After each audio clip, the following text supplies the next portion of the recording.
ममता कुलकर्णी के महामंडलेश्वर बनने के बाद विवाद छिड़ा और विवाद के बाद अब एक बात सामने आ रही है। वो खास बात क्या है, इस खबर में हम आपको बताने वाले हैं। अंत तक वीडियो में हमारे साथ बने रहिए।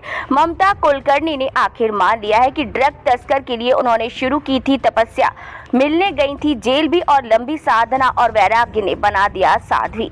महामंडलेश्वर की पदवी पाने और गंवाने से चर्चा में आई ममता कुलकर्णी ने अपनी तपस्या की शुरुआत इंटरनेशनल ड्रग तस्कर विक्की गोस्वामी के हासिल करने के लिए की। वियोग से वैराग्य की ओर चली गई। तपस्या कठिन होती गई। 12-13 साल लंबी इस कठिन तपस्या से ऐसा वैराग्य आया कि गेरुआ बना ही पहन लिया।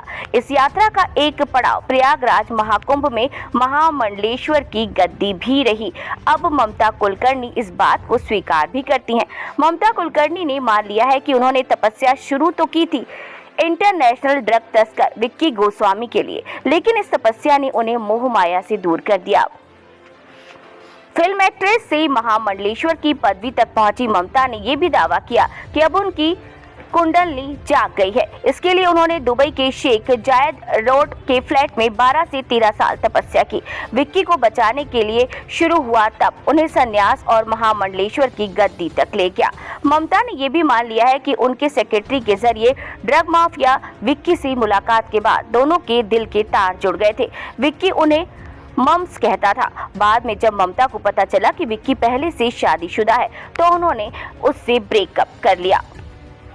एक टीवी शो में तीखे सवालों का संयत होकर जवाब देते हुए ममता कुलकर्णी ने बताया कि विक्की ड्रग मामले में विदेश में जेल में था। वहां से उसने ममता को फोन मिलाया। बकौल ममता उसने कई बार फोन किया तो ममता ने उठा लिया। जिस विक्की के एक फोन से पूरी फिल्म इंडस्ट्री सिहर उठती थी, वो विक्की अपनी मम्स को फोन करके रो रहा था। शो में ममता ने बताया कि विक्की कह रहा था कि उसे अंडा सेल में डाल दिया गया है, उसे पता नहीं था कि वो बाहर निकल पाएगा या नहीं। शो में उन्होंने बताया कि उसका रोना सुनकर ममता पिघल गई और कार से अपने गुरु गगनगिरी महाराज के आश्रम तक गई। फिल्मों की सपनीली दुनिया से वैराग्य तक पहुंची ममता के मुताबिक गुरुदेव को बहुत कुछ बताने की जरूरत नहीं होती थी, बस इतना ही पूछा था कि वो बाहर आएगा या नहीं। गुरु ने कहा आ जाएगा, लेकिन 12-15 साल लगेंगे। इसके बाद ममता ने व्रत शुरू कर दिया। शो में उन्होंने कहा कि मैं महीनों अन्न छोड़ देती थी, 40 दिन में बिना पानी के रही। जेल में जाकर विक्की से मिली। जेल में जाकर ड्रग माफिया से मिलने के सवाल पर उन्होंने सफाई दी। बताया उसी समय मेरी माँ की डेथ हो गई थी। अब मेरे लिए कोई नहीं था, बस एक विक्की था जो फोन करता था। मैं सोची कि कोई तो है मेरी परवाह करने वाला, इसीलिए मैं जेल में विक्की से मिलने के लिए भी गई। साल 1996 में जब उन्हें पता चला कि उसने किसी गोरी फिरंगी से शादी कर ली है तो मैंने उससे फोन करके ब्रेकअप कर लिया। फिर 12-13 साल की तपस्या की। बताया इस दौरान विक्की को पाने और उससे शादी करने की मेरी इच्छा भी चली गई। देवताओं ने कई बार मेरी परीक्षा ली। अंत में मेरी कुंडली जाग गई। सन्यासी से सीधे महामंडलेश्वर बना दिए जाने के सवाल को खारिज करते हुए उन्होंने अपनी इस तपस्या का जिक्र किया और संस्कृत का एक श्लोक भी टीवी शो में उन्होंने सुनाया।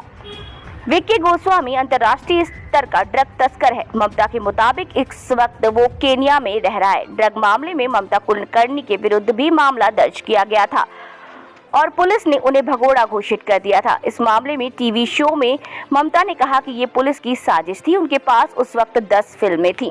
इस तरह से ममता कुलकर्णी ने विक्की गोस्वामी से अपने संबंधों को अब उजागर कर दिया है। खबर आपको कैसी लगी कमेंट बॉक्स में कमेंट करके जरूर बताएं।